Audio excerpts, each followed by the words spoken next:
Welcome to Payroll Setup Lesson number 11 on setting up benefits in the Benefits tab. As you can see, I'm on the main Payroll Center screen and I've opened up the Benefits tab. And what we're going to do is set up some benefits at the right side of the screen here. When you click the New button, it clears the right side, getting you ready to set up a new benefit. So as you press enter through these fields, this is where you can set up your benefit, just by pressing enter through these fields. What I'm going to do is double click on an existing one and press enter through the fields. Obviously, if a benefit is active, then it means that you do want it calculated in the payroll. So at any time when a benefit becomes inactive, all you have to do is take the check mark out and resave the benefit. Now, taxable. We ask you at this point because depending on what you answer here, you will be limited to the calculation methods in this drop down that you can select. Now, most of the time benefits are not taxed because, as you know, benefits are paid by the employer on behalf of the employee. So in most cases the employer doesn't want to or shouldn't have to pay the tax on the benefits. That may be different in some states and in some cases, but by and large most benefits are not taxable.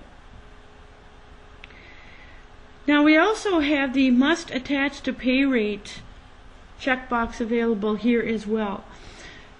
You could actually have a benefit that you only want calculated on, say, active field time or active work time rather than, say, vacation pay or holiday pay, things of that nature. And in terms of union benefits, although we like to see those set up in the Employer Liabilities tab, but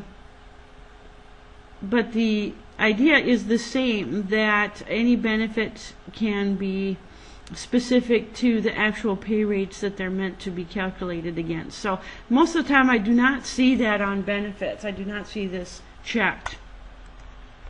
The description of the benefit can be entered in the description field, and when I press enter I'm brought down to the S name, which again is a short name for the benefit that shows up on check stubs and other reports. As I press enter, I'm brought down to the annual amount field. So if there's a limit, an annual limit to how much of this benefit can be calculated, that annual amount can be placed here as well. Just like employer liabilities, benefits need to be attached to both the liability account in the general ledger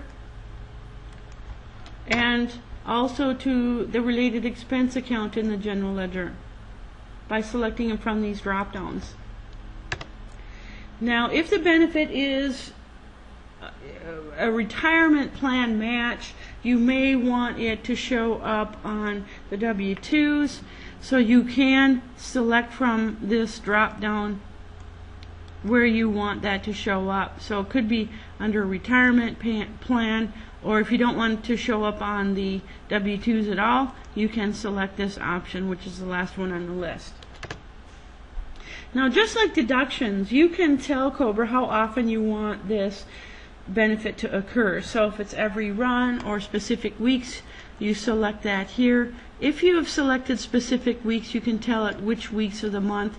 This should correlate to the deduction too, if the benefit and the deduction are directly related to each other. I'm going to set this back to every run. Now, the calculation method, just like deductions and employer liabilities, you need to tell COBRA how to calculate this benefit. So if you have not checked that this is taxable, then only the benefit, or rather the calculation methods in this drop down that start with non-taxable will be available to you.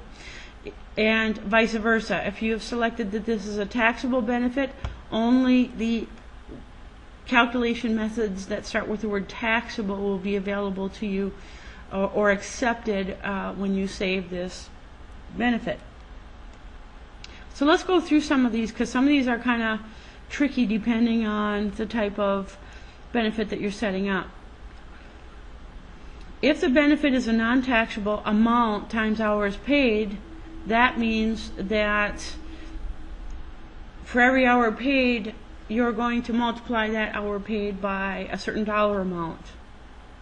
Now, hours paid and hours worked are very similar. They work very similarly, but hours worked represents clock hours rather than straight time, overtime, and double time hours. So, unlike hours paid, which does calculate everything by hours paid, in other words,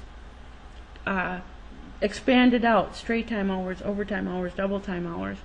Hours worked just represents clock hours. He worked 10 hours today, and we don't care how many of them were overtime or double time. Non-taxable deduction based. Okay, this is where we start relating the deduction to the benefit itself. So in this case, if you're doing a 401k match, the employer is, and you're setting it up as a match, but that match is related to the deduction itself, this is how you can tell the program that. And then later on, as you'll see, we'll be actually relating the deduction to the benefit in the deductions tab over here at the upper right. So again, this means that the benefit is directly related to the deduction that it's going to be calculated against. Non-taxable fixed. All that means is that this is just a fixed amount every time that the benefit is calculated in every pay run. So it doesn't change. Non-taxable pay-based means that it is a percentage of their pay. So you'll see what by being either fixed amount or a pay-based is going to be important in just a moment. And then we can have a pay-based percentage that is also related to the deduction. So if you say that you're going to pay or match 3% of the deduction, not to exceed the deduction amount, this is the one that you would want to select. So again, depending on the type of benefit match that you're doing, if it's a match or if it's just a standalone benefit, these calculation methods tell COBRA how to treat the benefit calculation. You have the same set of taxable calculation methods as well too. They work the same way, only these ones would be taxable. So hopefully you have an idea of what you might want to select. So if I say it's just pay-based, then what I want to do is hit enter, and when I go down to the rate field, because I've selected one of the pay-based ones, be it the non-taxable pay-based less than or equal to the deduction, or these two taxable ones, that means that we're going to use a rate. So we're going to put in the rate field the rate at which the benefit should be calculated. In this case, we've entered 3% as 0.03. You could enter 10% as 0.10, that kind of thing. Because as you're learning, throughout the entire suite of programs, all percentages are entered as decimals. Now, kind of the opposite, if we had selected one of these that say fixed or amount here, then we would use, instead of the rate field, we would use the amount field, because this means so much an hour or just a fixed amount every time the benefit is calculated. So you're going to use one or the other of these fields depending on your calculation method. Now, just like anything else in the program, you can relate this benefit to the AP vendor to whom you pay it. So that can be done now, or it can be done later. You can resave this record later on after you have your accounts payable set up. And if you are using the benefits tab to set up your union benefits, which we don't recommend, you can relate your benefits to the actual union codes that they're meant to be related to.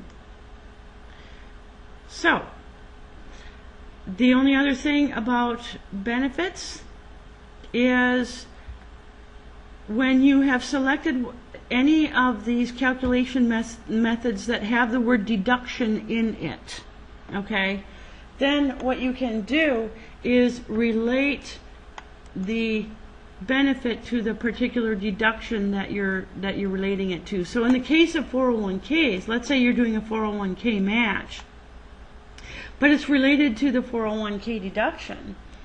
or deductions. What you can do is select all the deductions that this match is related to by check marking them on the left and adding them into the box at the right. Okay. Conversely, you can remove them out of the box at the right by putting a check mark and clicking the remove button.